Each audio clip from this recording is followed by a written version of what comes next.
আসসালামু আলাইকুম। সকলকে স্বাগত জানিয়ে শুরু করছি আজকের আলোচ্য বিষয়।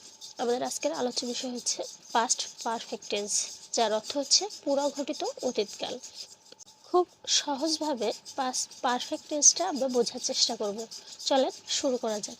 আমি সর্বপ্রথম দুইটা সেন্টেন্স লিখব। এই দুই সেন্টেন্সের মাধ্যমে আমরা পাস্ট পারফেক্ট টেন্সটা ক্লিয়ার করব। সর্বপ্রথম আমি লিখছি I ate রাইস, যার অর্থ হচ্ছে আমি ভাত খেয়েছিলাম। আরেকটা লিখছি I went to bed, যার অর্থ আমি বিছানায় গেলাম। আপনারা দেখতেই পাচ্ছেন এখানে দুইটা সেন্টেন্সই পাস্ট ইনডিফিনিট টেন্স। তো এখানে যে ঘটনাটা আগে ঘটবে সেটা হচ্ছে পাস্ট পারফেক্ট টেন্স, আর যে ঘটনাটা পরে ঘটবে সেটা হচ্ছে পাস্ট ইনডিফিনিট টেন্স। তাহলে এখানে দেখতে পাচ্ছেন দুটো সেন্টেন্সের মধ্যে আই এট রাইস এটাই সর্বপ্রথম ঘটেছে।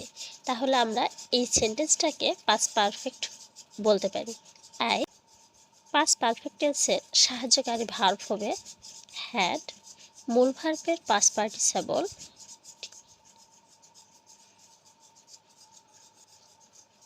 এবং অবজেক্ট হচ্ছে রাইস। আশা করছি আমরা বুঝতে পেরেছি। তাহলে পরের অংশটা দেখতে পাচ্ছেন আই ওয়েন্ট টু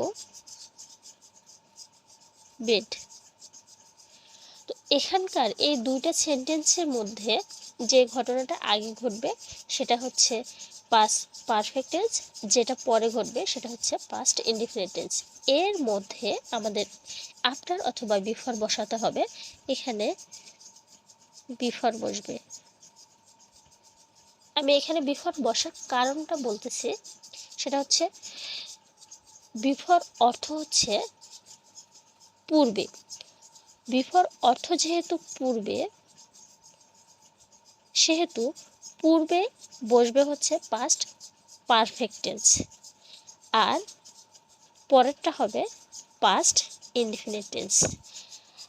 এর বিপরীতে আফটার যদি হতো তাহলে আফটার অর্থ হচ্ছে পরে, পরে হতো পাস্ট পারফেক্ট টেন্স, আর আগের সেন্টেন্সটা হতো পাস্ট ইনডিফিনিট টেন্স।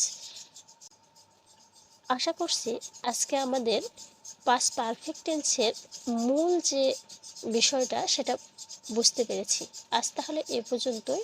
দেখা হচ্ছে পরের টিউটোরিয়ালে। আল্লাহ হাফেজ।